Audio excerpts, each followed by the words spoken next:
my goodness. Good morning, good afternoon, whatever it is for you. I hope you're having a fantastic day. My name is Zach Schomler. This is Strong Opinion Sports, episode 528.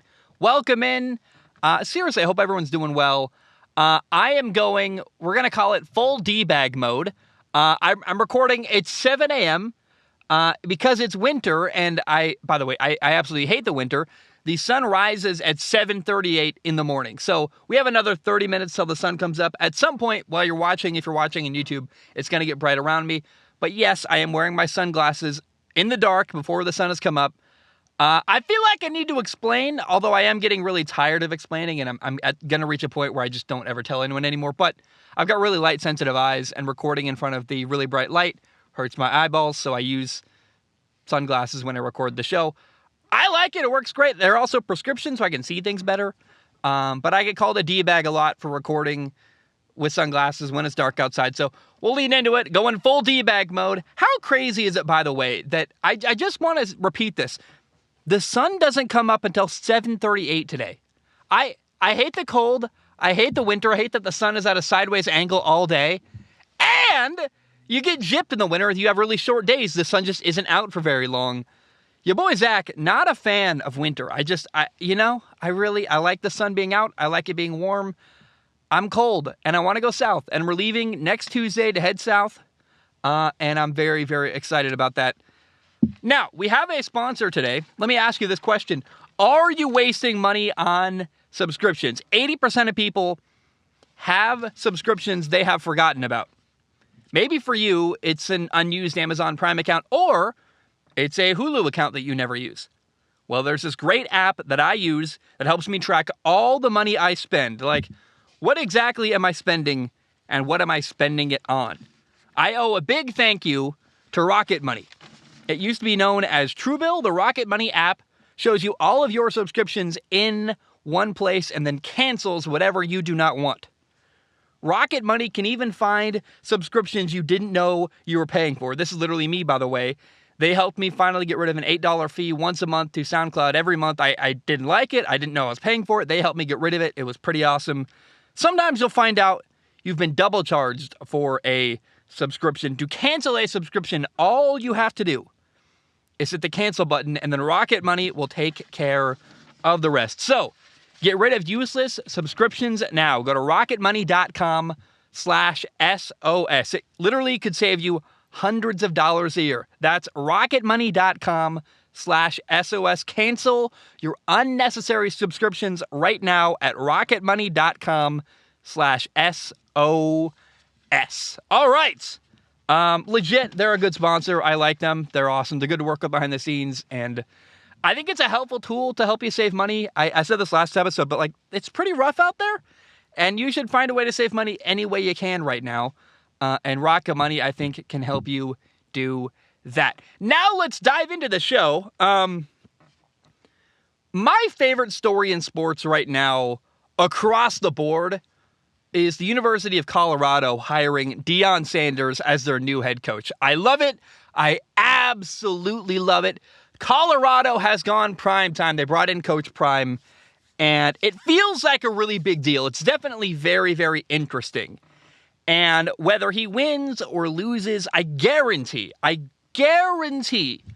watching Colorado with Deion Sanders as their head coach is going to be really fun and really interesting. But I think they're going to win. Deion Sanders' presence, I'm not even sure how long he's going to be at Colorado, because I think this could be a stepping stone job where he's going to do really well, win a lot of games, turn Colorado around. And if he wins a ton of games, big programs with a lot more money and even more, an even bigger fan base that cares, they're going to come knocking. An SEC program, a high-level Big Ten program. I see Colorado as maybe not the final destination even for Deion Sanders. But Deion Sanders has this attitude, it feels like he could build a program similar to the classic University of Miami teams, the U that won national titles and had all these great NFL players. The swagger, the confidence, the bold statements, and I really like it. Deion Sanders doesn't feel like a salesman, even though he is. But when he talks, I actually believe him. And I really like how direct of a communicator he is. There's a video on a YouTube channel called Well Off Media. It's where Deion Sanders posts all his content. He's got cameramen that follow him, and it's really a great marketing tool to help him in recruiting, to help him build his brand. I assume it's also his media company, Well Off Media. But I've watched the video 3 different times, and it's a gold mine for incredible quotes, really good information, and I think a good lesson in direct communication. There's a video called Deion Sanders Meets with the Colorado Football Team Players for the First Time. I highly recommend you go watch it. But it's a video of Deion Sanders talking to his new team and his new football players, and it's, again, just chock full of so many great quotes. Now, for background, in case anybody somehow doesn't know, look, Deion Sanders played a while ago. It's very possible there are people who listen to the show who really aren't familiar with him. Deion Sanders is known as primetime. He's this legendary NFL player, a Hall of Famer, truly one of a kind. He was a shutdown corner. He actually played both sides of the football sometimes. He did some broadcasting work for NFL Network. But recently, Deion Sanders has been coaching at an HBCU college, HBCU school, Jackson State, in Jackson, Mississippi. And what Deion Sanders did for Jackson, Mississippi was a lot of great work in the community. He helped a lot of young men get scholarships and get on the football field and make money. And this year, he had an undefeated season. And on top of that, this is a guy who, at a small program with really crappy facilities, no knock on, Jackson State, but they're not state of the art. I think compared to Colorado, it's like going from a high school program to a college, D1 college program. It's literally just a massive jump forward in what they're going to have available to them with Deion Sanders' program. But at Jackson State, he was literally landing top recruits, which is insanity. I mean, he got a 5-star prospect and stole the kid from Alabama to come play at Jackson State in Mississippi, Jackson, Mississippi, a tiny little HBCU school. It's really, really cool what he accomplished. And as Deion Sanders is talking to his new team at Colorado, he says a lot of stuff that's pretty harsh. And while it is harsh, it's also very honest and very authentic. And I really appreciate it because it's direct. There's no BS. He maybe says stuff that you don't like to hear. For example, he says 100 times, "I'm coming." He's like, "You better believe I'm coming. We're going to build this program. I'm coming." And he just, every other phrase he says, "I'm coming." And he really wants it known by the players. When they walk out of the room, they better know I'm coming. And there's a lot that comes along with that statement. He says Colorado has way better facilities than he had at Jackson State in Mississippi. And says his players at Jackson State would love the facilities at Colorado. There's a gratitude that's missing with the Colorado football program. He says a lot of guys at Colorado, they're ungrateful. They really don't appreciate the opportunity they've been given. And by the way, it's so genius to me that Deion Sanders has all of this on video. He's filming the entire interaction. So players can't go on Twitter after his meeting and complain. He can say, "Look, it's all out in the open. I filmed the entire thing. It's on video. Changes are coming." There's this great quote. He says, "I'm bringing my luggage, and it's Louis Vuitton." I'm bringing players with me, better players. So we're going to replace you guys that I'm talking to right now. And there's a series of really, really amazing comments. He says, "It's my job to get rid of guys who don't want it and won't work hard. You don't respect the opportunity you've been given. No more mess, no more putting up and losing. I'm changing everything." And I'm paraphrasing some things and throwing a lot of quotes together. But he says, he encourages guys, jump in the transfer portal. The more of you that jump in the transfer portal, the more room you make. And then he at a point invites questions from players. They're all stunned looking at him just what just happened? We got a new coach and he's challenging us. He's calling us out. He says he's going to replace us. He wants us to transfer away. And they're just really quiet for a minute, looking at him. And then he says, "Don't get outside and start talking when I'm right here."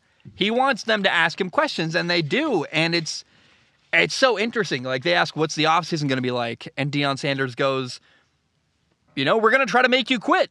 those of you we don't run off and get to transfer, we're going to try to make you quit this football team. We want the guys who stay. We want the guys who want to be here, who want to work and appreciate the opportunity. It's very clear he doesn't have a lot of interest in coaching the players who've cultivated the culture of losing at Colorado. And I like it, man. I just think it's brilliant, actually, this approach. To come out, be honest, be open. It's good for the players, too. I think a lot of people if there's anyone who misunderstood Deion Sanders' challenge and kind of calling out the players at Colorado, what is really important is he's made his intentions clear. He wants to win. He wants different players, guys who work hard. And I think by being so open about it and allowing players the opportunity to enter the transfer portal, he allows them to get whatever they want out of the opportunity, too. So I just really appreciate the transparency. For Colorado, I think it's a genius move to hire Deion Sanders. They are a terrible program. They went 1-11 this year. Colorado is desperate to be relevant. And they're taking a chance on a coach who has never coached at this level before.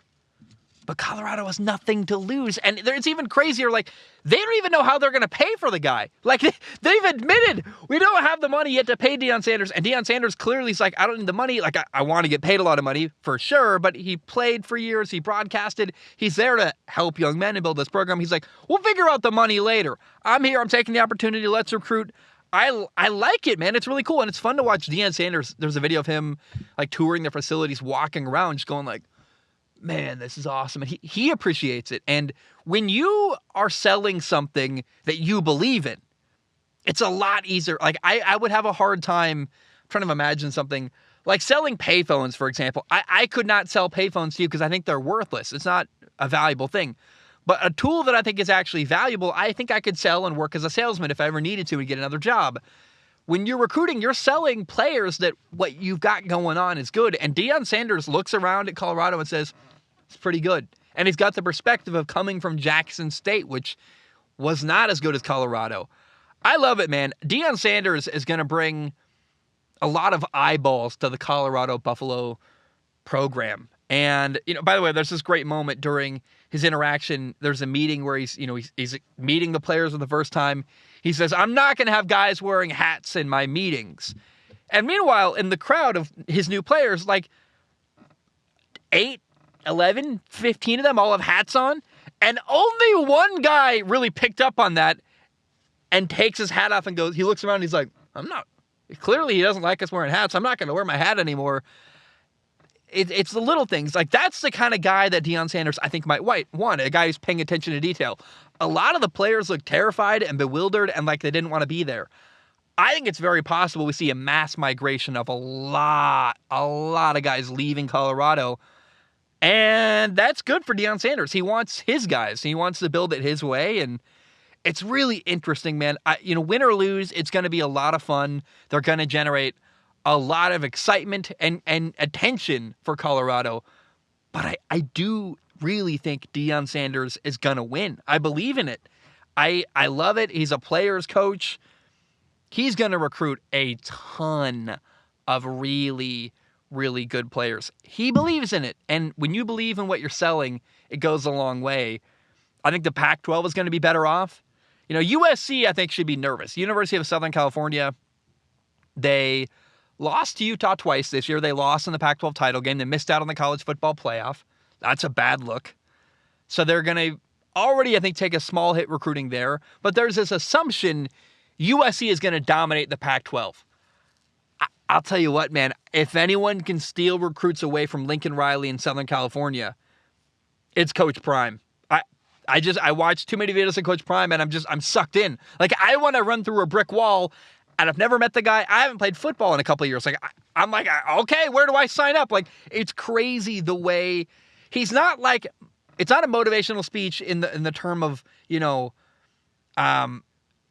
see a lot of like sticky people on YouTube. They got the music and it swells up in the background and they say the right words. Deion Sanders isn't saying inspiring stuff. He's actually challenging people and saying, look, I have high expectations. You better meet them. And I was watching the video like, am I going to lose my job? I'm like, wait a minute, no, I don't even play for Coach Sanders. But it's that level of intensity, and I love it. I go back to this. I think Deion Sanders could build a program similar to what I saw when I watched the ESPN 30 for 30, the U, and the Miami Hurricanes of old that were dominant and NFL players everywhere just beat the crap out of people. It's that level of swagger and confidence and fun. And there's not a lot of people who could get away with being what Deion Sanders is, but he played, he has this reputation that follows him.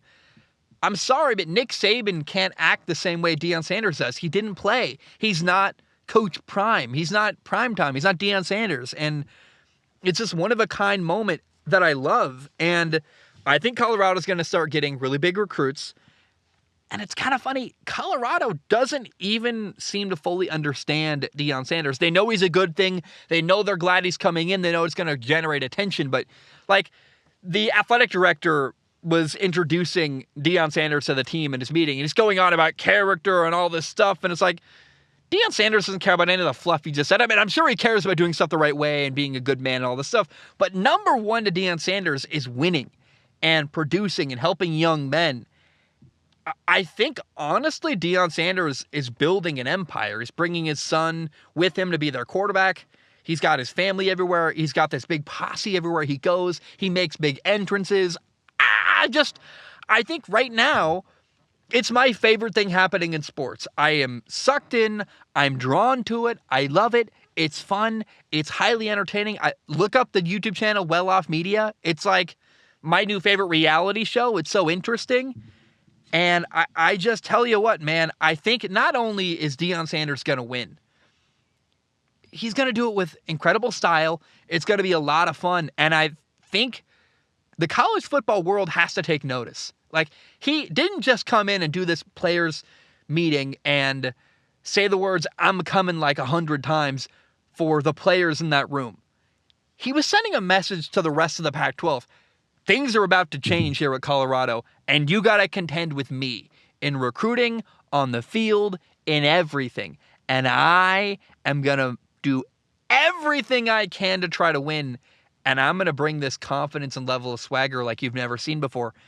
And I'll tell you what, man, I've said it like 3 times, it's the best thing happening in sports. If you haven't paid attention or haven't seen anything going on with Deion Sanders, it is, wow. I cannot wait until we get to watch them next year at Colorado. I don't know what it's going to look like year one. It might take a while before they really get winning, but I'll tell you what, I really do believe that Deion Sanders is going to win long-term at Colorado, and maybe he's going to leave. Maybe he's going to go somewhere else after that, but my goodness, is it fun what's happening with Coach Prime in Colorado. All right. On Monday morning, Baker Mayfield was released by the Carolina Panthers. He lost his job there. They replaced him with Sam Darnold. And then Baker asked to be released, to be cut, and he wanted to find a new team, so we got that. And I want to say real quick, before we explain where he went and talk about the new team Baker landed on, I was right. I was right all along. I got a lot of hatred from people saying, I don't know that Carolina's a good opportunity for Baker. And maybe I led with the wrong title, because I made a video. The title was Baker was better off in Cleveland, or Baker should have stayed in Cleveland, something like that. But I wholeheartedly believe that. I don't think going from Cleveland to Carolina was a good move for Baker Mayfield. It got celebrated by people, and I was excited to watch it because it's interesting. But I never thought Carolina was a great opportunity where Baker Mayfield is being set up to win and succeed. And I got a lot of anger and vitriol from people when I said that. But case in point, it went terribly this year. Baker Mayfield put himself at risk of not even finding another place to play in the NFL. I was genuinely wondering when we first found out Baker Mayfield got cut by Carolina, I'm like, is anyone going to want him? Is he going to be able to play in the NFL again? I don't know. Now, he did get picked up. Baker Mayfield has a new team. It was claimed off of waivers by the LA Rams. And Baker's new team is the LA Rams. It makes sense. The Rams quarterback Matthew Stafford, he's hurt. He's on the IR. He's likely done for the year. The Rams still have 5 games left this year. They are playing tonight on Thursday Night Football against the Raiders. I cannot imagine Baker's going to find a way to play in this game. He's been there for 2 days, and you just can't, in 2 days, become a starting quarterback. But I think the rest of the year, it gives Sean McVay, the Rams head coach, kind of a fun project and something to live for and work for. You know, when the Rams are 3-9, they're not good right now. They need something to focus their attention on to make it fun and exciting for the coaches and the players. And working with Baker Mayfield, I think for Sean McVay, the head coach, is kind of a fun challenge. How good is this kid? Let's get what we can out of him. He's talented. He's a former number 1 overall pick. Why not bring him in? And again, to come to LA and be there for like 2 days and then start a game, that's unrealistic. But right after the Thursday night game tonight, LA's got 11 days off between Thursday night tonight and their next game, Monday Night Football, December 19th. That means Baker's going to get a lot of time to catch up on the system and learn what's going on. I think Monday night, that game, it's December 19, Rams at Green Bay, Monday Night Football. We're going to see Baker Mayfield start for the Rams, and I think it's actually really outstanding because I can't imagine myself deeply caring about Monday Night Football, that particular game, without a storyline like Baker Mayfield, because the Rams have a losing record. Green Bay's got a losing record. I'm like, I don't have a reason to get up and get emotionally invested in this game, but Baker Mayfield's making his first start on a new football team? Suddenly, I care. So, if nothing else, one Monday Night Football game has been saved by the Baker Mayfield story. If that's all we get out of it, I'm happy. Just a bit of intrigue for 1 week, because even I'm cheap and I like chaos, so that's enough for me. But I really genuinely like this move. The Rams are 3-9. They're having a terrible year. And if Baker does leave LA this offseason and go to another football team, the Rams are going to get a compensatory pick. So there just is no way for the Rams to lose here. And I'm genuinely curious. I think Baker could be pretty good in Sean McVay's system playing for the Rams. I like it. And, I think there is not a succession plan after Matthew Stafford. Matthew Stafford wasn't great this year. I think Sean McVay is going to have some fun experimenting here and working with this young quarterback. It's just very interesting. Keep your eye on what happens with Baker Mayfield in LA. His first game is, I cannot imagine he's going to play tonight. He might not even be dressed down for the Thursday night game. But December 19, Rams at Green Bay, Monday Night Football. I believe Baker's going to make his first start for the Rams, and that genuinely sounds really, really interesting and really, really fun. Okay. Let's talk about Jets quarterback Mike White. On Sunday during NFL Week 13, the Minnesota Vikings beat the Jets 27-22. And the most interesting story from this football game was the Jets quarterback. They benched their starter, Zach Wilson, and now Mike White is the Jets quarterback. This was his second start, and the Jets did lose 27-22. But Mike White was 31 for 57 passing. He had 369 yards, no touchdown passes. He did run for a touchdown. He also had 2 interceptions, which let's break that down first. The 2 interceptions by Mike White in this football game were not terrible. The first one was on the Jets' very first drive of the game. His second one was on the very last drive of the game for the Jets. His first interception was kind of just some bad luck. He's trying to throw a slant. Ball bounced off of his receiver, up in the air, got picked off. It's one of those plays where, it could have been a slightly better throw, but it also very easily could have been just an incomplete pass. It wasn't really a terrible decision. It was actually a good idea. Ball was slightly off target maybe. Probably still should have been caught, bounced up in the air, gets picked off. I can live with that one. And Mike White's second interception on the day was 4th and 10 with 16 seconds left in the game. Ball on the 19-yard line. Down 5 points, 27-22. So it's 4th and 10. Mike White's trying to make a play at the end of the game. You got to take a chance downfield. I don't walk away from this game against Minnesota holding the interceptions against Mike White. It wasn't a perfect game. The Jets offense only scored 1 touchdown. They had 5 field goals, which is really, really painful. You kick 5 field goals, you're kicking field goals, not touchdowns. And I want to see in the future with Mike White, the Jets do a better job finishing drives Like, they had a 1st and goal on the 6-yard line and got stopped and had to kick a field goal. And then later, they had a 1st and 10 on the 11-yard line. Had to settle for a field goal there as well. Then on another drive after that, later, the Jets got stopped on 4th and goal inside their own 1-yard line. Like, the Jets did a really poor job of finishing drives to settle for field goals, not getting touchdowns. There is absolutely room for improvement for the Jets offense and Mike White. But, there's another play where he had Garrett Wilson open deep, missed the throw. It was an inaccurate, bad throw. Could have been a touchdown. And there was other missed opportunities, like on that 4th and goal play I referenced.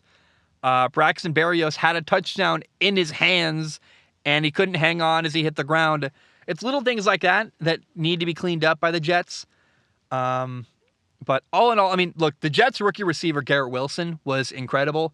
He had 8 catches for 162 yards. It's very clear to me they nailed the Garrett Wilson pick. He was awesome. He's a stud. I love him. The number one takeaway from this game, Jets in Minnesota, I just maintain that Mike White is the Jets' best quarterback. He runs the offense better than Zach Wilson does. He makes fewer mistakes. He puts the ball in the right spot. He's accurate. He's on time. He's disciplined. He throws a really good ball. Like, yes, Mike White throws a lot of checkdowns. I know it's going to be, probably his nickname is likely going to be Captain Checkdown for how often he throws to the flat or throws underneath. Now, number one, these are perfect checkdown throws. He throws swing routes to running backs, hits them right in stride, allows them to catch the ball and cut up field. He does the little things very, very well. But on top of that, it's not fair to just call Mike White Captain Checkdown and ignore a lot of throws he does make downfield. Like, it's not that when it's there, he's throwing the ball downfield. He's not just doing it when he needs to either. Like, he's taking shots downfield. He looks really good. He's got a better arm than I realized. He's totally capable. And I just don't imagine Zach Wilson coming back anytime soon. Mike White has played well. And in the 2 games he's started, he's been giving the Jets a chance to win. And, you lost by 5 points this week to the 10-2 Minnesota Vikings. I think if Zach Wilson had played, I believe the Jets would have lost really badly. I actually don't think this would have been a close game with Zach Wilson. Mike White is not amazing. Wasn't amazing in this football game. There's certainly, I don't know what his ceiling is, but he can't run around. There's things that Zach Wilson can do physically, like escaping sacks and running around, that you're never going to see from Mike White. He's not very good at throwing off platform. But right now, it's very obvious. The Jets' best option at quarterback, and the quarterback who gives them the best opportunity to win, is Mike White. And I don't see that changing anytime soon. I would stick with Mike White probably through the rest of the year. And we're going to get a really interesting opportunity. He's playing at Buffalo this weekend. That'll be a great test of how good he really is. They beat Buffalo with Zach Wilson. So I can only imagine with a quarterback who I think is better, on paper, when you say it that way and you sell it that way, you could argue that the Jets should win this week at Buffalo. But it's a whole different game. It's a whole different scenario. I just am excited to watch Mike White against a really good football team this weekend at Buffalo and kind of get tested and see where he stacks up to a team that I believe is a Super Bowl contender in the Buffalo Bills. So that'll be really fun. But again, Zach Wilson should not come back anytime soon. The best quarterback in New York with the Jets is absolutely Mr. Mike White. All right. On Monday Night Football, Tampa beat New Orleans 17-16. It was kind of an ugly game, honestly, that got really fun in the last 5 minutes. So, first of all, the Tampa Bay Buccaneers offensive line is really, really struggling. It's holding back this Tampa football team. It's holding back Tom Brady. It's holding back the offense. It's part of why they're not winning more games, to be totally honest. The offensive line just makes it almost impossible to run plays and run an offense. Now, Saints quarterback Andy Dalton was, I think, solid in this football game. I have arrived at a position where I know what Andy Dalton is. He was 20 for 28 passing. That's 229 yards, 1 touchdown, no interceptions. Andy Dalton played a really clean game, had no turnovers on the day. And I want to talk about Andy Dalton because he's not awful. Like, Andy Dalton, I would actually defend him if I needed to. He is not a terrible quarterback. I respect him. I really loved his leadership on Monday night. He was walking up and down the sideline, encouraging guys. That stuff matters. That's good stuff. That's good leadership. Unfortunately, though, Andy Dalton is just limited. He's got a weaker arm. He can't run around and extend plays. He missed a throw here and there. There's a big throw on 3rd and 8. He missed outside on an out route. You're like, hey, you got to hit that. If you're going to be what you are, you got to be really detail-oriented and can't miss easy ones. Andy Dalton is just okay. He's not awful, but he's also not amazing. And I maintain that Andy Dalton is not the long-term solution to the quarterback position in New Orleans. Now, here is what made this game fun on Monday night. The Saints led 16-3 with 5 minutes left in this football game. And what we got was a classic Tom Brady moment. Tom Brady put together 2 late touchdown drives to win 17-16. And the Saints had a chance, by the way. There was a 3rd and 17 late where Andy Dalton threw a great ball to Taysom Hill down the seam. Would have been a first down. Would have pretty much ended the game. The Saints could have ran out the clock after that. Taysom Hill had the ball in his hands and dropped it. He couldn't hang on. So that's a big deal, and it allowed Tom Brady to get the ball one more time. And, during this comeback, Tom Brady had a really sick throw to Julio Jones where Julio Jones makes this back shoulder catch along the sideline, going up and getting it. And it was fun, man, watching Tom Brady come back and beat New Orleans. He threw a touchdown pass, the game-winning touchdown with 3 seconds left. I got to see flashes of my old favorite players. When I was a kid, I always said Julio Jones is the best receiver in the NFL. And Tom Brady is the best quarterback in the NFL. And I remember just vehemently being like, these guys are incredible. Oh, my gosh. And getting to watch Tom Brady throw the ball to Julio Jones, it's like some kind of fever dream. It's really crazy. I'm like, this is so awesome. If you told me 8 years ago Tom Brady would be throwing the ball to Julio Jones, I would have just fell over in my chair. And it's fun to watch. Now, Tom Brady, it's not going well. The Saints. The Buccaneers are 6-6. They still somehow lead their division, the NFC South, because their division is terrible. Brady's still got a small little bit of a magic left. And I'll repeat what I've said before. The Tampa Bay Buccaneers are just kind of limping their way to a playoff appearance. I don't think Tampa's going to make any noise in the playoffs. They're going to win their division, I'm pretty sure. But with the offensive line struggling the way it is, it's just too much of a limiting factor to allow Tampa to go on any kind of playoff run. Even though they're close, man. They got a lot of good players. They got a good defense, but the offense in Tampa just isn't able to get going, and it's because of their offensive line. So those are all the takeaways. Look, Andy Dalton is fine, but very limited. The offensive line in Tampa is just not cutting it. And watching Julio Jones make a crazy good catch at the end of the game, it just brought me back and made me feel so nostalgic for a old time. And the days in Madden where I would play with Tom Brady throwing to Julio Jones, now it's happening in real life, and I can't believe it. It's pretty crazy. All right, I'm going to take a short break. I got to clear my throat and blow my nose. My name is Zach Schaumler. I will be right back. All right, we are back. I realized something. I said the sun is coming up, and it is, but it's also like lightly raining and kind of there are these dark storm clouds outside. So the sun coming up really just means that these dark storm clouds are going to get slightly more bright. It's going to be a pretty dark day, I think, actually. So, I don't know how bright it's going to get around here. I might look like a D-bag all episode, actually, recording with sunglasses on. That's okay with me. I got to come up with a better phrase than D-bag, although it's what most commonly gets said, so I'm just kind of trying to lean into it. But if anyone's got any recommendations, what do we call it? Like bright time sounds really stupid. I don't know what to call it. I don't know, but I wear sunglasses because my eyes hurt, and I record with a bright light. If anyone has any kind of little phrase they can think of, that would be cool. D-bag time isn't quite the answer, I think, but I don't know, man. Let's jump in. 2 weeks ago, I watched the Jacksonville Jaguars get a really impressive win and beat Baltimore. And Trevor Lawrence, the Jaguars' young quarterback, second-year quarterback, former number 1 overall pick. Trevor Lawrence had the best game of his NFL career against Baltimore had this game-winning touchdown drive. It was awesome. I walked away stoked and really, really hopeful for the Jaguars and their future and where they're headed. So that was NFL Week 12.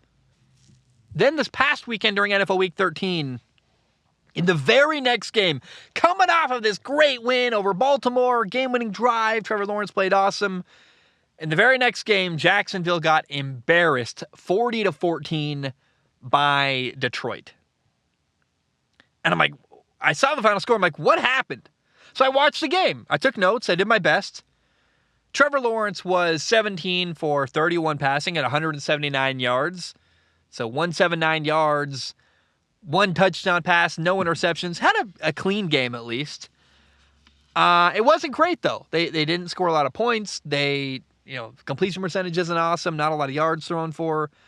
I think, number one, you got to acknowledge there were just a lot of drops by the Jaguars. Zay Jones had 3 drops in the first half. That's not normal for him. Evan Ingram. The drops added up. And Trevor was 17 for 31 passing. That very easily could have been 21 for 31, 23 for 31. So there were a lot of drops. On top of that, Trevor Lawrence and the Jaguars offense got no help from the Jaguars defense. I mean, Detroit dominated time of possession. They put up points after points after points. When the Jaguars offense finally got the ball for the first time in the second half, they were down 30-6. And the Jaguars only got 3 drives in the second half of this football game. They had a 16-play touchdown drive, then a 3-and-out, and then on their last drive of the game, they were down 40-14. Trevor Lawrence wasn't even on the field for that because they're like, we're not going to risk the health of our franchise quarterback. It's crazy, by the way. The Jaguars had the ball 3 times in the second half because of how long the Lions are able to hold on to the football and they have these long, sustained drives. There was a scary moment at the end of the first half where Trevor Lawrence got sacked and his leg twisted under a defender, looked really gnarly and was very bad looking, at least. He ended up continuing to play, and turns out what happened was he got a sprained left big toe and his plant foot, which is much better than it. If you told me live watching that, I'm like, that's a Joe Theismann play. He tore his ACL, his knee is done. Oh my gosh. Turning out to be nothing, but down 40-14 again, end of the game. There's no reason to risk the health of your young quarterback. So Trevor Lawrence got 2 drives in the second half, which is insanity. It really shows how much the Jaguars defense was struggling to help their offense. I walked away from this game thinking the Jaguars just looked like a young team that's still learning, which is exactly what they are. I've got a lot of patience for Trevor Lawrence. He's been a lot better this year than he was last year. And then on top of that, remember, his development got greatly impacted by his time playing under Urban Meyer. I'm going to be very forgiving of Trevor Lawrence because of the nightmare he went through last year and the ways that it got really stunted his growth. But you have to acknowledge it. Trevor Lawrence wasn't great against Detroit. He was coming off this awesome game against Baltimore, game-winning drive, and my hopes and my expectations were sky high. I'm like, oh my gosh, things are turning around. And he wasn't great. He missed a touchdown to Marvin Jones. It had him open deep. He made a bad throw. Should have been a touchdown. But again, I have patience. This offensive line is hit or miss. They've let a lot of pressure get to Trevor Lawrence. And Trevor Lawrence is developing. I think you just got to give it time. I just really think it's important to allow time for Trevor Lawrence to develop. He's got a coach who's awesome. He's got a young football team around him. Just let's middle of next year, we're going to see a much different Trevor Lawrence, I believe, than we're seeing right now. And there's a lot of ups and downs, and it's a roller coaster right now for Jaguars fans. And that sucks, but it's part of developing a young quarterback and trying to turn a terrible franchise all the way around to winning. By the way, I want to point everyone to a interesting column by a Yahoo Sports writer, Charles McDonald. Shout out to Charles. You do good work. He's got a column every week, and there's a segment in his column recently about Jaguars' number 1 overall pick, Travon Walker. Basically, the point that Charles McDonald makes is that Travon Walker's got a ton of physical potential. He's a really gifted, athletic player. But he's also been putting out a lot of low production value. He's got 2.5 sacks this year, only 4 tackles. It's not great. And Charles McDonald made the argument that Travon Walker is being used wrong. The Jaguars are basically only using him as a stand-up pass rusher, where, that's the least effective way he was used in college at Georgia. So Charles McDonald suggested that you get more creative with where you line him up and move him all over the field, and I really like that idea. I haven't seen anyone else talk about that with Travon Walker and why he might be struggling, so shout out to Charles McDonald. Go look up his column if you want more info, but I think that's a really insightful thought, that maybe the problem with Travon Walker is just that he's not being used properly and allowed to use all of his talents. You're kind of putting him in a box, making him play one way, rather than moving him everywhere and using him as an interior pass rusher and a guy to affect pressure on the inside and all kinds of stuff. And I just think it's very possible that, based on what Charles says, the Jaguars are mishandling and misusing their number 1 overall pick, Travon Walker. Now, Detroit Lions quarterback Jared Goff gave a really interesting quote this week. Jared Goff said, "I feel like I'm playing the best football of my entire career right now." And I agree with Jared Goff on that. This is a quarterback who once went to a Super Bowl, by the way. So, and I'm not, the numbers for Jared Goff, like statistically, may not be as incredible as years past. He's thrown for over 3,000 yards, 19 touchdown passes, 7 interceptions. The Lions are 5-7, but 5 of their 7 losses were by 1 score. And, I mean, Jared Goff and the Lions offense scored 35 points and lost to Philly, who's got the best record in the NFL. Week 1, you lost to Philly 35-38. That's painful. Remember, Jared Goff scored 45 points against Seattle and lost. Lost to Buffalo by 3. Lost to Miami by 4. This is a competitive football team that's scoring points, and Jared Goff is doing his job.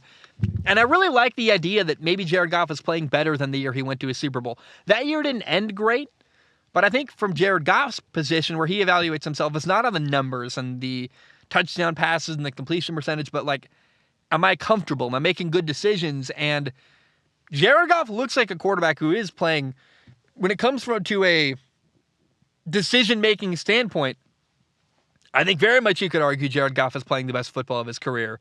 And I think he's doing a better job running the offense himself rather than being micromanaged by Sean McVay and having Sean McVay in his ear telling him where to go and what to do.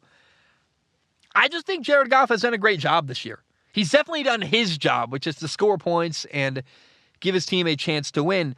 The defense has been the number 1 problem for Detroit this year. I mean, they've given up the most yards and the most points, but, more points and more yards than any other NFL defense this year. And what's interesting about Detroit is that if Detroit really, really wants to replace Jared Goff, they definitely could. They're going to have the resources to do that this offseason. Detroit is going to have 2 first-round picks in the upcoming NFL draft. If the draft was today, according to, what's it called? It's Tankathon, thank you. Tankathon.com. According to Tankathon.com, if the draft was today, the Lions would have the number 15 overall pick and the number 4 overall pick. That number 4 overall pick comes from their trade with the LA Rams, Matthew Stafford for Jared Goff. But look, man, Detroit's in a really good spot right now. They're winning, and so, they're not winning a lot, but they're turning these around. They've won recently. I think they're playing well. The offense certainly is. And a big question is, will Detroit draft a quarterback or not? Because they could stick with Jared Goff and use their 2 first-round picks to draft 2 players that can have an impact and help them win next year. Maybe the 15th overall pick, they draft an offensive lineman. Maybe with the number 4 overall pick, they draft a really good defensive player, build their defensive line even more.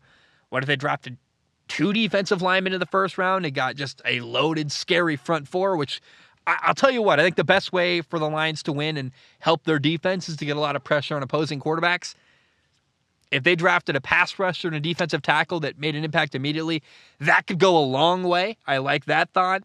I think the best way to help your defense, help your secondary, when you have guys getting beat deep and stuff, make the opposing quarterback uncomfortable. You want to know how to beat the team leading the division, the Minnesota Vikings? You hit their quarterback, Kirk Cousins. Make him uncomfortable in the pocket. You got Aiden Hutchinson already. You add 2 more defensive linemen in the first round. The rich get richer. I think that would be incredible for the Lions, personally. Quarterback is not a huge need for the Lions, but they're going to have a decision to make. They do have Jared Goff under contract.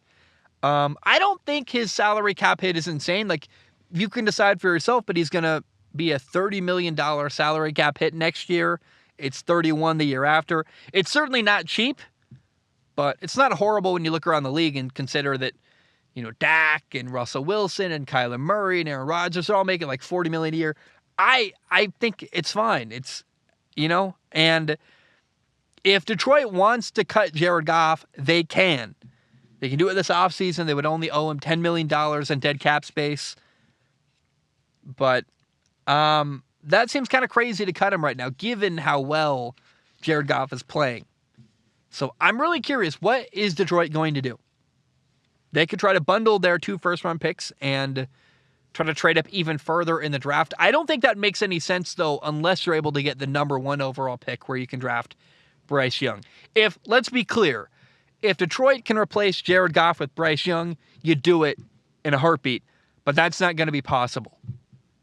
And you could draft maybe Anthony Richardson, the quarterback out of Florida, or Will Levis, but that's not really an upgrade. And Anthony Richardson's going to be amazing eventually, but not anytime soon. Maybe you draft him 15th overall if he's still there. I maintain, I think the best way for Detroit to build their offense and build their defense and help their football team is just to draft defensive linemen, because that is the way you're going to change the fortune of your defense, is to make opposing quarterbacks uncomfortable. And you look at Dallas, you look at Philly, you look at the 49ers. Why are they winning? Why are they playoff teams? It's because they make opposing quarterbacks really, really uncomfortable on defense. And that's what Detroit needs to do, in my opinion. So I really hope Detroit will stick with Jared Goff as their quarterback. They've got this great opportunity with 2 first-round picks to really build around Jared Goff. I just hope they do that. Quarterback is just simply not a need for them, but they could draft a quarterback if they want to. But I want to see Detroit stay patient with their head coach, Dan Campbell. I want to see them build around Jared Goff. But I'm curious what Lions fans have to say. So if you're a Lions fan, I actually, please do write in. Let me know. I'd love to hear from you guys. What do you want your team to do? I think Jared Goff is the answer. You stick with him. You build around him. He's clearly not why they're losing and why they're 5-7. They've lost a lot of games because their defense is terrible. But Lions fans, I want to hear from you. What do you guys have to say? Let me know. I'm really, really fascinated to hear from you guys. And I want you to write in and tell me what you guys want from your football team. I hope you draft 2 defensive linemen in the first round next year. Build that defensive line. Take the pressure off your secondary. Get after opposing quarterbacks. It'll help you stop the run. It'll help you get after quarterbacks in the passing game. And a good defensive line can really elevate the play of everyone else on your defense. And I just really like that thought. So that's what I would do if I was the Lions with 2 first-round picks. One of them probably a top 5 pick, which is awesome. They could draft a quarterback. And Lions fans, please write in. Let me know what you guys want them to do and what you would do if you were the Detroit Lions organization. All right, we got kind of a funny small story. The Tennessee Titans have fired their general manager, John Robinson. It's a really interesting time to fire John Robinson. It's right after a bad loss to Philly, 35-10. In that game, A.J. Brown, a receiver that Tennessee had traded away to Philadelphia, A.J. Brown had a monster game. 8 catches for 119 yards, 2 really big touchdown catches, one where he was wide open, one where he posterized a defender. And I think A.J. Brown doing so well after being traded away, I think that mattered. I think that was the last straw for the Titans ownership. John Robinson did some good stuff in Tennessee. I don't want to have the tone of a hit piece because it's not. But he also did draft multiple players who did not work out. Like the worst one by far was Isaiah Wilson, the Titans 2020 first-round pick who played literally 1 game, got cut, didn't work, had problems off the field and wasn't present and seemed like a guy who was actually really struggling. But I think you could argue, given how bad, actually, the Titans have been at drafting in the first round, you could argue that Tennessee has won in spite of John Robinson, their general manager. He did some good stuff, man, but he had too many misses, in my opinion. And I know it looks weird to fire a general manager mid-season, but I think when you look back at what happened, it kind of makes sense. And he was there for 7 years as their general manager. He missed on a bunch of first-round picks. He traded A.J. Brown away. More likely, and better way to put it is, he couldn't keep A.J. Brown. He gave Ryan Tannehill $118 million. It seems like this team in Tennessee has hit their ceiling. They can't beat Buffalo. They can't beat Kansas City. They're just kind of stuck there, and they're not going to win a Super Bowl this way. I don't know. I get how it's kind of rash, and clearly some kind of an emotional firing, in my opinion, to fire the guy midseason. But the Tennessee Titans want to try something different, and I can't really blame them, given how much he struggled drafting their general manager, given that the team appears to have hit a ceiling with the way they're built, given the fact they were paying your quarterback, Ryan Tannehill, way too much money, in my opinion. I think you look at all things considered and say, yeah, John Robinson made enough mistakes that it makes sense to fire him, actually. By the way, Buffalo Bills star pass rusher Von Miller is now out for the year. He tore his ACL, and at first it was a minor knee injury. Buffalo put him on the IR. They were trying to be safe. They're like, hey, we'll give him some time. He needs only 2 weeks maybe, but we'll give him 4 to really make sure he's healthy for the playoffs. And then I guess in surgery, they learned that actually Von Miller tore his ACL, which is wild and a really, really big blow to Buffalo and their season. The reason why Buffalo signed Von Miller this offseason was so that he could help them in the playoffs and help them make a Super Bowl run. Now he's not going to be available. And Buffalo's dealt with a couple injuries this year. Most notable are safety Micah Hyde and now Von Miller. If Buffalo doesn't win a Super Bowl this year, I think injuries might be something people look and point to and go, oh man, woulda, coulda, shoulda. You know, it's a missed opportunity. If you have this good of a football team and you don't win, it's the little things you look back on and go, man, what if he'd had Von Miller healthy? What if Micah Hyde hadn't gotten hurt? What if this? What if that? It's the what ifs. And having Von Miller miss their entire playoff run feels like a really big what if of like, oh man. Can you imagine if in the AFC title game against Joe Burrow or Patrick Mahomes, we could have had Von Miller getting after that quarterback? Can you imagine if in the Super Bowl when we played Philly, if we could have had Von Miller disrupting things and making making Jalen Hurts really uncomfortable? It's a problem losing Von Miller, and I just, it hurts, man. The Bills are capable. They're a good football team, but they are certainly worse off now without their star pass rusher, Von Miller. Now, 49ers quarterback Jimmy Garoppolo may not be out for the year. We learned he broke his foot, was out for the year. Apparently, this foot fracture he has against Miami last weekend, this foot fracture doesn't need surgery, which means that Jimmy Garoppolo is out 7-8 weeks, basically right in time for their playoff push if they make the playoffs. And it's really interesting. The 49ers are 4-8. The 49ers are 8-4. 8-4, 8 wins, 4 losses. The 49ers are first in the NFC West, and rookie quarterback Brock Purdy did pretty well replacing Jimmy Garoppolo last week. He's going to make his first ever start this weekend. I've got a lot of questions moving forward for the 49ers. I mean, first of all, can the 49ers keep it going and make the playoffs without Jimmy Garoppolo?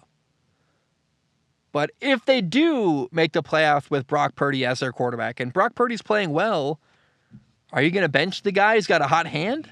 You're going to go back to Jimmy Garoppolo? What if you lose and you're always wondering, what if he's stuck with Brock Purdy? But I'm also curious how Brock Purdy plays. I mean, are they going to win because of him? Or is it possible that Brock Purdy survives and they win, but they're just winning because they got a good football team and Brock Purdy can't really hang and hold his own? I don't know yet. But, Brock Purdy's a 7th-round rookie draft pick who now has this massive opportunity ahead of him And I like it, man. It's fun drama. It's Brock Purdy's first ever start this weekend. He's starting on Sunday against none other than the Tom Brady. And can you imagine if Brock Purdy in his first ever NFL start beats Tom Brady, the kid from Northern California, playing his favorite team, the 49ers? That's a cool possibility to beat Tom Brady with the 49ers. I love that idea. And keep your eye on what happens this weekend with the 49ers in Tampa. The storyline to me is that it's Brock Purdy making his first ever NFL start. And how does he play as the 49ers quarterback? All right, I got 2 topics left. Real quick, though, I need to take a short break. I got to get some water and make a phone call. My name is Zach Schomler. I'm going to take a short break. I will be right back. All right, we are back. Let's talk about the college football playoff. Here is the final college football playoff top 4 ranking. The top 4 teams are number 1, Georgia, number 2, Michigan, number 3, TCU, and number 4, Ohio State. And I absolutely love this. I actually think, considering the situation and what went down, this is a nearly perfect top 4. Georgia will play Ohio State in the first round of the college football playoff. TCU will play Michigan. The winners will play each other for the national title. Both games are New Year's Eve. By the way, in case you don't know, that's the 31st of December.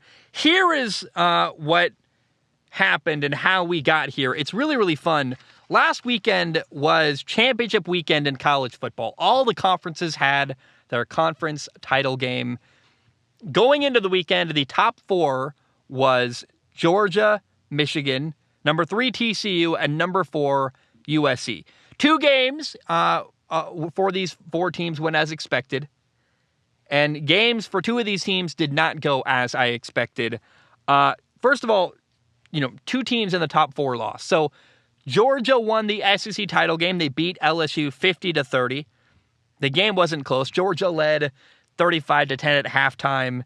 Stetson Bennett, Georgia's quarterback, was 23 for 29 passing, had 274 yards, 4 touchdown passes. He dominated. Georgia dominated. It was awesome.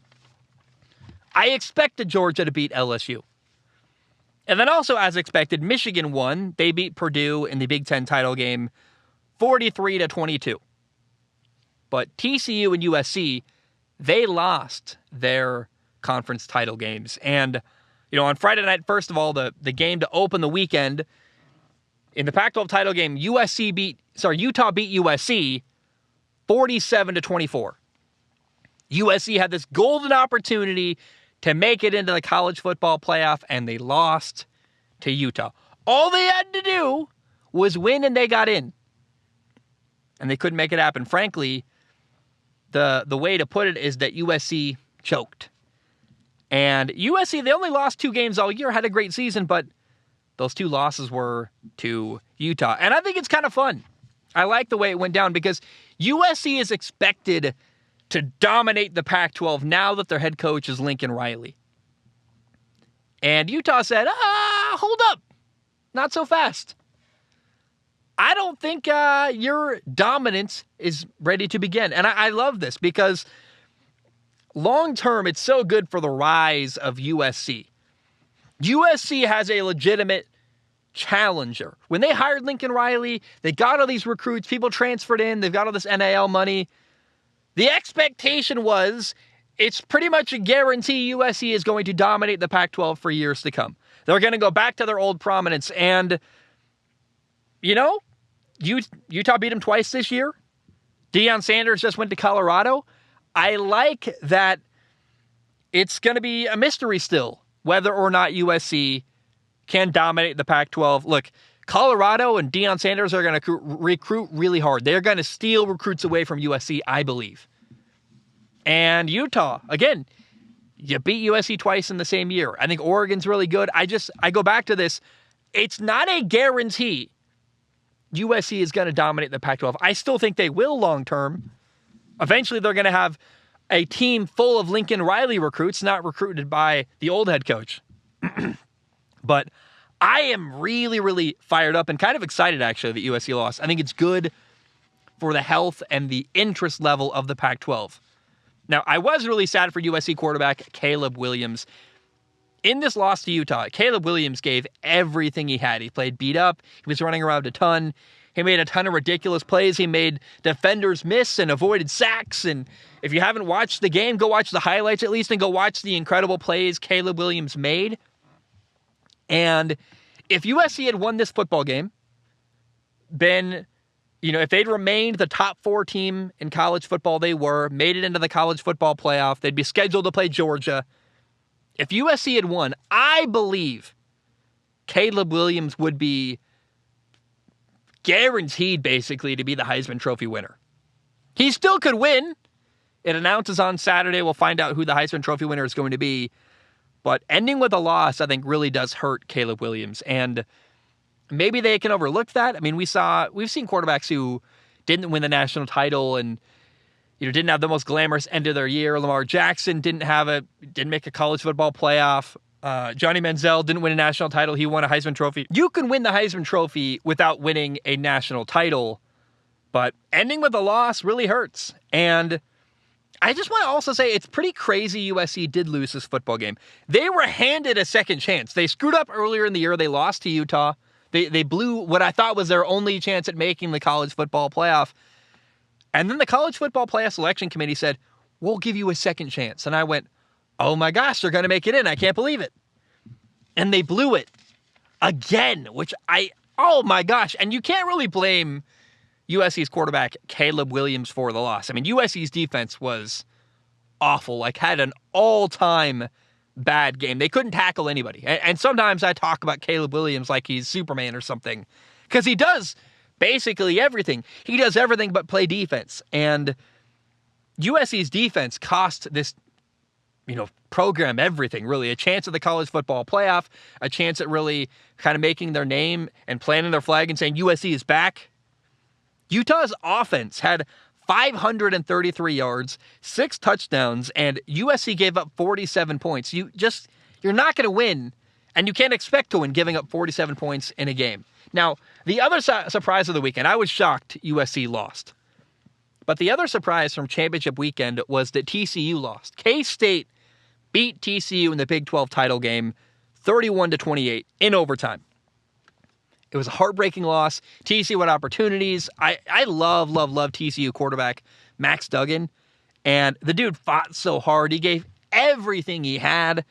I have no idea who's going to win the Heisman on Saturday, but what I saw from Max Duggan on Saturday, he was so tired he had to, have help get off the field. I'm like, that guy looks like a Heisman Trophy winner. It wouldn't be shocking to me if he won the Heisman Trophy, actually. I think he had between the two quarterbacks who lost, Caleb Williams or Max Duggan, I thought Max Duggan at least lost in a more valiant way. He gave everything he had, and he was a lot closer to winning. But it was the second time TCU had played K-State this year, and in the rematch, K-State got him. K-State finally beat TCU, and it's the first time TCU lost all year. They went 12-1, which is... It stings, man. It's really bad. TCU had such an incredible, fun year, and for them to not finish undefeated is really, really unfortunate and sad for them. However, they still made it into the college football playoff, actually, which is pretty wild. When both number 3 ranked TCU and the number 4 ranked USC lost, I just automatically assumed that number 6 ranked Alabama and number 5 ranked Ohio State were going to both move up and take the 2 spots and both get elevated, and close, but not quite. Despite losing one game, TCU actually held their position 3rd in the college football playoff ranking. Ohio State moved up, replaced USC, but Alabama did not move up, and I loved that because I felt so bad last weekend. Going into last weekend, I said I'm rooting against TCU, and I felt bad saying that, but I just felt like it was wrong for Ohio State to miss out and not make it into the college football playoff, because I genuinely believe that this Ohio State football team is one of the 4 best teams in the country. And, I'm glad TCU made it in. They had such a fun, amazing year full of crazy wins and crazy moments. I think what happened for me was it was just unthinkable that USC was going to lose. I did not even once consider the fact that maybe Utah was going to beat USC, which is kind of laughable now because they already beat them earlier in the year. But I just really thought Ohio State deserved a spot in the top 4. I figured the only way for Ohio State to break into the top 4 was for TCU to lose. It was the most likely team to lose. I could not have imagined USC was going to lose or that both of them would lose. And, the top 4 now is Georgia, Michigan, number 3 TCU, number 4 Ohio State. And I love that because, one more time, Ohio State, to me, is a top 4 team in college football. They are one of the 4 best teams in the country. The way it worked out, they lost to Michigan, so they couldn't play for the Big Ten title game. That's because the Big Ten is kind of dumb and has 2 different, the East and the West. If it was the 2 best teams in the Big Ten, you would have had Ohio State playing Michigan in a rematch, and maybe in the rematch, Ohio State would beat Michigan. You never know. So I think of the teams that could be ranked 4, Ohio State is the most likely to actually challenge Georgia of any team available. And so I'm really glad Ohio State made it in. I'm not an Ohio State fan. I just think that they deserve it. And here's how you justify TCU getting in very easily. You go, well, even though TCU lost the Big 12 title game to K-State, only 3 teams won 12 or more games this year. Georgia and Michigan went 13-0. TCU went 12-1. No other team won more than 11 games in college football. And they went to a conference title game. I think you can easily justify TCU. They deserve it. They earned it. I think the way TCU is built on offense is very similar to Purdue, actually, with a more mobile quarterback. So I think Purdue gave Michigan an interesting battle in the Big Ten title game. I think similarly, I don't know that TCU is going to beat Michigan, but I think they're going to score. I think it's going to be interesting and fun, and I'm excited for that. I think that TCU is actually an interesting matchup for Michigan. I'm so glad that both TCU and Ohio State got in. Alabama to me was totally undeserving. I thought Alabama was going to leapfrog TCU when TCU lost, and I was so sad. Can you imagine if the top 4 in the college football playoff were Georgia, Michigan, Ohio State, and Alabama? How boring that would have been to have the usual suspects, the teams we have every year. 2 Big Ten teams, 2 SEC teams. Oh, of course, Alabama's back. Everyone would have rolled their eyes. They were a 2-loss football team. Plus, they barely beat Texas. I don't know. It would have been 2 rematches also. Georgia played Alabama earlier this year. Ohio State already played Michigan. That's the way it would have worked out is Ohio State would have been ranked ahead of Alabama. It would not have been good for college football to have those 2 rematches and only 2 conferences representing them. And Alabama just did not deserve it, in my opinion. So I'm really glad we got the top 4 we did. TCU getting in is awesome. In spite of their loss, I'm glad they're there. I did not fathom a reality where USC lost. A blind spot for me. I just totally assumed. They were gifted a crazy opportunity. USC was handed another chance to make it in. And they blew it, which I'm glad, though, because I genuinely think Ohio State deserved to get in. And if, Michigan, Georgia, TCU, and USC had all won, Ohio State would have missed out, and that would have been a bigger tragedy. Like, when it came down to it, I all weekend talked about how I want to see TCU lose because I want to see Ohio State get in, and USC is going to be more fun, but I cared more about Ohio State getting in than I cared about TCU losing. I wasn't rooting against TCU. I just thought it was right for Ohio State to get in. And my brain got tunnel vision, and I didn't see a way in for Ohio State other than TCU losing. And what happened was even more bizarre and more unexpected. But I like the Final Four we got. It's awesome. And 4 deserving teams. But again, we need expansion. I'd love to have even more teams so there isn't this weird debate and this uneasy feeling like, is there a team being left out? And I also think there's teams playing in bowl games that don't matter and aren't as interesting. I want a bigger college football playoff. I know it's coming. I can't wait for that day. I just think it's going to be good for the sport and make it even more interesting come the end of the year. Replacing more boring bowl games with interesting, meaningful matchups. I love that thought. So I'm excited for college football playoff expansion, but the top 4 we got, I'm grateful for, and I really like it. And, the fact that Ohio State got in feels like justice and feels right to me, and it makes me very, very happy. All right. Now, we just had a ton of quarterback movement in college football. Number one is this. Florida quarterback Anthony Richardson is leaving college and has declared for the NFL draft. He's leaving early, and I'm not going to lie to you. I don't care what you think. To me, Anthony Richardson is my number 2 quarterback available in the NFL draft. It's Bryce Young and then Anthony Richardson. Now, they are vastly different players. Bryce Young is ready to play in the NFL. Anthony Richardson is not at all. But I am begging the New York Giants and Brian Daboll to please draft Anthony Richardson. I saw Brian Daboll develop Josh Allen in Buffalo. We got another guy similarly talented with Anthony Richardson who I think could be available in the Giants draft. He's a guy who, because he's not really ready, he's not very polished, he's really raw and talented, but he's got a lot of growing to do as a quarterback. I think it's possible he's going to fall in the draft, but I don't think he leaves the first round. I would absolutely draft him in the first round. And I can't say this enough. Anthony Richardson is not ready to be an NFL starter. He's got to sit. He needs to learn. But he is insanely talented. Anthony Richardson is the most talented quarterback in college football. At least he was this last year. He runs the ball at a high level, like a running back. He's got this insane arm, massive. Like, he throws the ball differently. It looks like Josh Allen or Justin Herbert. It's a different level of arm talent. It just comes out of his hand better. It's a gun, dude. It's crazy how much power he can put behind the football. Talent-wise, I really believe Anthony Richardson is up there with Justin Fields and Josh Allen, this guy who can run around and make plays, but also has a cannon for an arm. He's the one. He's the ridiculous. He's better than Trey Lance was, if I'm totally honest. And physically gifted-wise, like, he's got work to do. He's got a lot of things to learn. He makes too many mistakes throwing the football. Anthony Richardson was far from perfect this year in college football. He had 17 touchdown passes, 9 interceptions. He also ran for 9 touchdowns.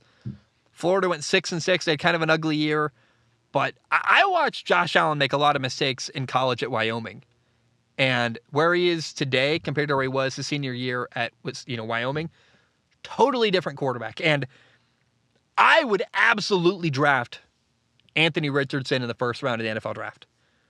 Teach this kid how to play quarterback. If I'm any kind of coach, I have confidence. Yeah, I can work with this kid. I can teach this kid how to play quarterback. But Anthony Richardson can do stuff that physically you can't teach and cannot be done by other human beings. His ability to run, his massive arm. He's a unique, incredibly gifted prospect. He's, way more talented than Malik Willis was. He's got a better arm than Trey Lance does, frankly. He runs the ball really, really well. I'm telling you what, I will pound the table for Anthony Richardson. I would draft him in a heartbeat. I would teach him how to play quarterback, and he is one of the guys who not a lot of people, if Washington can draft Anthony Richardson, I've said many, many times about the Washington football team. The benefit to having Taylor Heineke is that he's duct tape. He's not a long-term solution at quarterback, but he's good enough. He's a duct tape quarterback. He's good enough for now. And having Taylor Heineke, who can win and do okay, buys you time to wait until a really incredibly gifted quarterback comes along that you can draft. And you don't need to, make a move on a guy like Will Levis, but when you see a guy who's got potential to be a top 5 quarterback in the NFL because he's that physically gifted, you go make that move. If Washington can draft Anthony Richardson out of Florida, sit behind Taylor Heineke for 2 or 3 years, teach him how to play quarterback, oh my goodness, that's a terrifying thought. And that thought means if Washington should have him on their radar, so should the Giants. Because are you telling me you want your in-division rival to get the quarterback you could draft? This kid is going to go a lot higher than people realize. He's not on anyone's radar, but he's that talented. And I would draft Anthony Richardson in the first round. I was surprised he came out, but also he probably doesn't want to do class. He probably wants to go play football full time. I really think he's got it. And He's my number 2 quarterback in the NFL draft. If I'm a coach in the NFL, I'm drafting him, and I'm going to teach him how to play quarterback. It's going to take a couple of years. So did Josh Allen. So do a lot of quarterbacks. He's raw. He's not ready. But you give him good coaching. Anthony Richardson is going to become a monumentally talented quarterback. He already is talented. He's going to be, if you teach that talent level, good habits, oh my goodness, it's over for the rest of the NFL. And I really, really strongly believe in Anthony Richardson. Kentucky's quarterback Will Levis has also declared for the NFL draft. He is skipping Kentucky's bowl game. I'm less excited about Will Levis, honestly. I'm told he's amazing. Okay. I haven't seen it yet from Will Levis. I've watched him play 5 times this year. I feel like I need to see more film to maybe, because I'm so opposite of everyone else. I'm being told he's a franchise quarterback. He's great. And he's a great leader. I like him as a person. I don't see top 5 quarterback, franchise quarterback. I see like Ryan Tannehill, which is fine, but I don't get fired up for the possibility to draft Ryan Tannehill. Like, can your quarterback be Patrick Mahomes? Oh, he's got no hope of ever being in the same stratosphere as Patrick Mahomes? Next! Don't care. Will Levis is fine. Franchise quarterback? I don't see it. I saw a lot of times where Will Levis needed to play well at the end of a game and didn't this year. He didn't deliver in big moments. That matters to me. Go watch the Florida game, actually. Go watch head-to-head Will Levis against Anthony Richardson. You'll go, oh, well, Will Levis, unimpressive. So let me do more research. I don't feel fully comfortable saying, Will Levis isn't a franchise quarterback without watching even more film and really doing a deep dive. But based on what I saw this year, I'm like, I don't trust the media at all. I'm being told he's incredible, but I don't see it. I don't trust what you tell me. I trust my own eyeballs. And what my eyeballs saw was Will Levis is very, very underwhelming. And I'll do more research and get back to you. But I'm like, not that excited about this kid. Now, how about quarterback movement transfer-wise? A lot of quarterbacks are transferring in college football. Clemson quarterback DJ Uiagalelei has entered the transfer portal. DJ struggled a lot this year. He had this awesome game against Wake Forest, and that was a high point of the year by far. I believe he had 5 touchdowns. After that, it was all downhill, and he had a whole lot of bad games at Clemson. Now, halfway through the first quarter of the ACC title game, DJ was benched for freshman quarterback Cade Klubnik. And Cade Klubnik played really, really well. And after the game, Cade Klubnik was named the Clemson starting quarterback moving forward, which is the right decision. I've been calling for that all year. I'm glad it finally happened. So DJ lost his job. He's now transferring away from Clemson. I personally think DJ Uiagalelei, he's a kid from the LA area, went to St. John Bosco. I think he's got kind of a big head and think he should be the man somewhere, which I get it. That's what he's been his whole life. Honestly, though, I think he's a bit overrated. I think he's got a lot of growing to do as a quarterback. I worry he's going to transfer somewhere, some kind of big school, and then get beat out or not get on the field, because I just think he's not that great. He's made a lot of mistakes. If I were DJ, I would go play at like Eastern Washington University, a small D1 AA school, be the man, be their starting quarterback for a couple of years, win a national title, make a name for yourself, go somewhere you're guaranteed to start. And at worst case, you can play in the Canadian Football League or maybe get a shot at the NFL. But I worry if DJ picks a college poorly, he's going to end up as a backup somewhere, not playing and struggling. Kind of like, who is a kid who left, Kelly Bryant, was that his name? Kid who left Clemson ahead of Trevor Lawrence. He went to Missouri and kind of, shriveled away into obscurity. Like, I don't know that DJ is going to help himself out. His ego's probably going to, I think, hurt him a little bit. And DJ's got to be careful where he goes because, dude, he put out a lot of bad film. He is not, I think, the quarterback he thinks he is. He wants to be the man somewhere. The way you do that, you go to a small level program, I think, and go be the man at a small level program, get a lot of playing time, have a lot of fun. And if the NFL works out, it does. But does DJ Uiagalelei want to be a backup at a bad program? I don't think so. That's not a fun life. Boston College quarterback Phil Yurkovich is transferring to Pittsburgh. He was born there in Pittsburgh. He was a starter at Boston College for the last 3 years. And the team around him this fall at Boston College was absolutely awful. I felt bad for him. Go watch the Boston College Notre Dame game. You're like, that poor kid. I think he's a good quarterback. Got no help around him. As a result of Phil Yurkovich going to Pittsburgh, Pitt quarterback Keaton Slovis is transferring away from Pitt. And I am really curious where he goes. I'm a big fan of Keaton Slovis. I love the guy. Friend of the show. He's been on the show. I just want to say I'm rooting for Keaton Slovis. I don't know where he's going to go. I have some ideas. I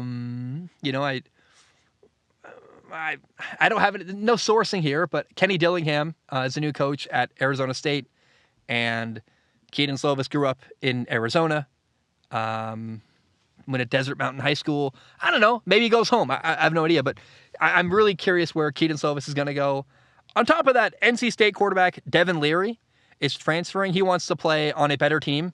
Can't really blame him. I think Devin Leary has got one more year left of eligibility, and Devin Leary wants to prove himself to the NFL. Show the NFL, I've got what it takes. I can play and be a franchise quarterback. He's going to go somewhere that gives him an opportunity to better showcase his skill set, and I fully support that. Another quarterback available that really surprised me is Oklahoma State quarterback Spencer Sanders. He was the starter at OK State for the last 4 years. It is very rare for a 4-year starting quarterback to be available in the transfer portal. That's crazy. He got an extra year because of the blanket extra year given to everyone who was around in 2020 during the Rona year. So it's very interesting. Spencer Sanders is going to be available. Where could he go? I don't know. But that's a really good quarterback available to whoever wants him. Now, there are a couple teams that might take a transfer quarterback. Alabama's one of them. If they lose Bryce Young to the NFL draft, I guess Spencer Sanders to Alabama, maybe that wins a national title. I don't know, but keep your eye on that. Notre Dame is out there. They need a quarterback. Florida, Notre Dame's maybe where Keaton Slovis could end up going. I don't know. That's a possibility. Florida's lost their quarterback to the NFL draft. Wisconsin's got a new coach, Luke Fickell. Maybe they want a new quarterback. Graham Mertz, their quarterback, under the transfer portal. Looks like he's going to leave. So who is Wisconsin going to bring in to be their new quarterback? I don't know. There's a couple big names to keep your eye on in the transfer portal that could go to big name schools. I mean, again, Alabama's out there. Notre Dame, Florida, Wisconsin. There are big time programs who are going to need a quarterback. C.J. Stroud is going to go to Ohio State. I don't know who C.J. Stroud's backup is, but hey, maybe a big name goes to Ohio State to be their quarterback next year. That's not a crazy out of left field thought. Justin Fields transferred in. So, there are two more big names I haven't talked about. Brendan Armstrong out of Virginia, the lefty, is really, really good. And then Hank Bachmeier out of Boise State. Hank Bachmeier, at one point, I thought was going to be an NFL quarterback. Hasn't worked out that way, but I'm still interested in where he goes, and I'm very, very curious where all these quarterbacks go. It's quarterback free agency in college football is basically what it is, and I absolutely love it. It's so good for the game.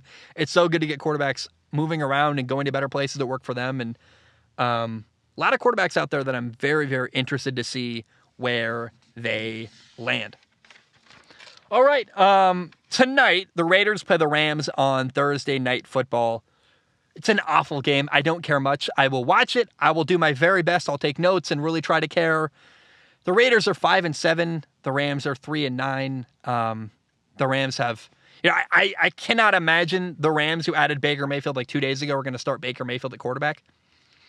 He's not going to be ready to play. Like, there just ain't no way Baker Mayfield's ready.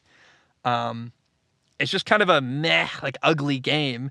The Raiders better win, by the way. Like, the Raiders are trying to turn things around, and it's been a horrible year for them. You're playing a terrible Rams team that's 3-9. The Raiders, the pressure's on. The Raiders better win tonight, and if they don't, it's an even bigger stain on the year they've had. I was gonna do a NFL preview for this weekend, but I looked at all the games, and the games are not that exciting. They're not that interesting. I think what I'm going to end up doing is some kind of I like giving people some kind of content to lead them into the weekend. I'm recording again tonight after Thursday Night Football. Going to sleep, watch the game, then record again. I think in the next episode, I'm going to do some kind of, I don't know if it's going to be a predictions topic or a best storylines topic, but I want to give out the 5 best storylines going into this weekend, because there are some interesting things, but the games, like, there's not a lot of games that I find super compelling this weekend in the NFL. And I feel bad about that, but it's genuine. I look at the list, and maybe I'm creatively just tired and don't have a lot of energy. I don't know, but I looked at the games on the slate for this weekend, and it was like, there's like 2 I care about. And that's rare for me. So I don't know if I have no creative energy because I'm tired. I don't know what's up, but expect some kind of preview content for this weekend in the next episode. Next episode, going to be the Friday episode. Thursday Night Football, Patreon questions. Trent Dilfer got hired by UAB. There's one other thing. It's in my notes somewhere. I'll look at it later. Weekend storylines. There's one other piece of news that I want to break down in that episode. Anyway, guys, that's all I have. I love you. I appreciate you. Hope you have a great day. I am going to go edit this and then take a nap. Have a great day. Ba-dum-bum. Bam. We are done.